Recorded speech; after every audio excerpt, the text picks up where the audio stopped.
bigeze bamenya impamvu uyu musore Aisha Speed ashobora kuba yaraje hano mu Rwanda, ariko iriya ni brand ibikomeye cyane, ni brand ibikomeye cyane. Ibaze ko uriya mwana Aisha Speed ni umwana ufite imyaka 20, imyaka 20, ni umwana w'umunyamerika, ni umunyamerika afite imyaka 20, ariko by'umwihariko kugira ngo wumve ko Aisha Speed ari umuntu urenze bya hatari, ari umuntu utaragafuka imvugo rimwe, nuko afite miliyoni zigera muri 40 z'idolari bro ku mafaranga.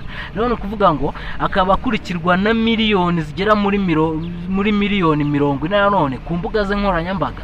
Urumva ni umupeti urenze, ni umupeti ariko urenze birenze uko rubanda bamwe na bamwe baba barimo bumva izina Aisha Speed, kuko ni izina rikomeye cyane.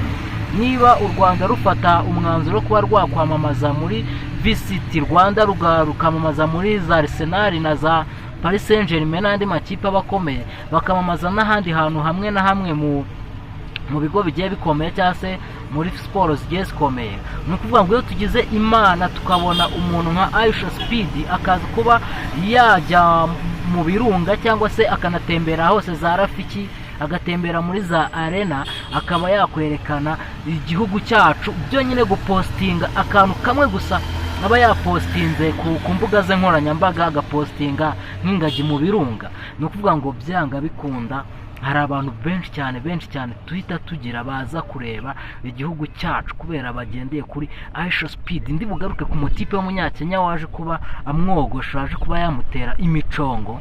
Ni umutipe Aisha Speed we yavuze ati nimurebe uyu muntu niwe mwogosha wa mbere muri Afrika bro, timumusure ku mbuga ze nkoranyambaga. Ni ukuvuga ngo byo nyine kugira amahirwe nk'ayo ngayo ukamwogosha neza akagupostinga, sibyo?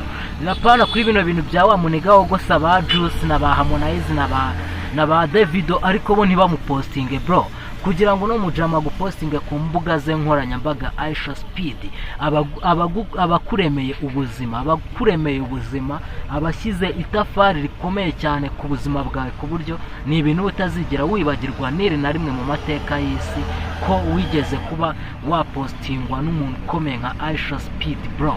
Ni umuntu nyine urenze, urumva kuba yaje gusa mu gihugu cy'u Rwanda akahaza akemera gufata ifoto hano mu gihugu cy'u Rwanda akayipostinga, byongeyeho kuba yemeye kuba yapostinga nk'ifoto yo mu birunga agapostinga ingagi bro. Hariya baturemeye kurenza uko abantu wenda bumva ngo Paris Saint-Germain, ngo bumva ngo za Arsenal, man nyine nazo ni ikipe zirenze zitwamamariza nyine bikaba birenze, ariko Aisha Speed na Ewan ni umuntu nyine igihugu kiba cyungukiyemo cyane. Ari nayo mpamvu mbwira bamwe mu ba influencer hano mu Rwanda bagiye bakomeye, ba Rutambi, ba Kagarara, bagiye bagaragara bari kumwe nawe. Coup de chapeau bro, coup de chapeau, mwaradukoreye kabisa. Turabashimira hano ku banyarwanda rwose, hano nk'igihugu cy'u Rwanda turabashimira kuko mwadukoreye ibintu bya danje. Ubutaha amahirwe nk'ariya ntituzajya tuyabona hano mu Rwanda, tujye tuyasamira hejuru, tube twayakoresha, tube twayafata rwose, tuyafate, tuyagatire, tuyakanire ku buryo ijwi ryacu rizajya rigera kure. Babakagarara rwose kuba mugiye kuba mwagaragara ku mbuga nkoranyambaga za Aisha Speed, so fresh. Kagarara wakoze ibintu bya danje, kuba warateranye nawe pompage ariko ukamutsinda. Nizere yuko kumutsinda hari n'icyo yagusigiye, hari n'icyo rwose yagusigiye. Nanone twongeye kugaruka ku mpaka ziri hagati ya bamwe mu batipe babiri, harimo umutipe witwa uno mutipe ukomeye cyane nawe wakoze ku bitangazamakuru bigiye bitandukanye, harimo abitwa ba Jean Paul Nkundineza, harimo ba Pastor Claude, harimo uyu mujama wa Karenzi akajya hanze kunda kuvuga amagambo, ariko nawe bavuga ko yagiye kubera bashakaga ngo kugira ngo abantu ngo bamuhirikiraho nk'ibintu by'ibibazo.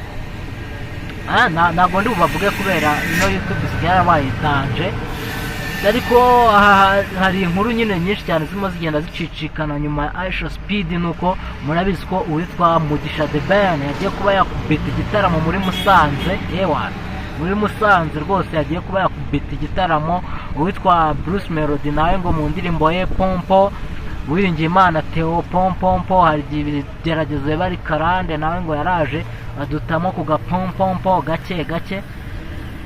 Ariko Bruce Melody hari ikintu namukundiye nuko akimara kumenya ko Uwiringiyimana Theo yuko yaririmbye kuri pompompo, Bruce Melody nawe yaraje ahita akora kandi kaganiro, ariko aririmbamo indirimbo za Theo zigera nko muri 5 kugira ngo abantu babe bagaruka bongere batekereze kuwitwa Theo bose babireba. Showite ibuka gukora subscribe ahasigaye ubundi turushaho kubana mu zindi gahunda zigiye kuba zaza zikurikira nkuko bisanzwe. ni Toso the Baba, hanga kuri Toso the Baba, kora subscribe ahasigaye tubane. kandi nkwibutsa ko ushaka kwamamaza cyangwa se ushaka kugira ukuboko utanga hano mu kiganiro, nuko rwose waza tukavugana kuri nimero niyo ngayo yanditseho kwamamaza, ukaza tukaba twakubita twuzura YouTube channel ikazamuka ikagera hejuru. Ciao ciao.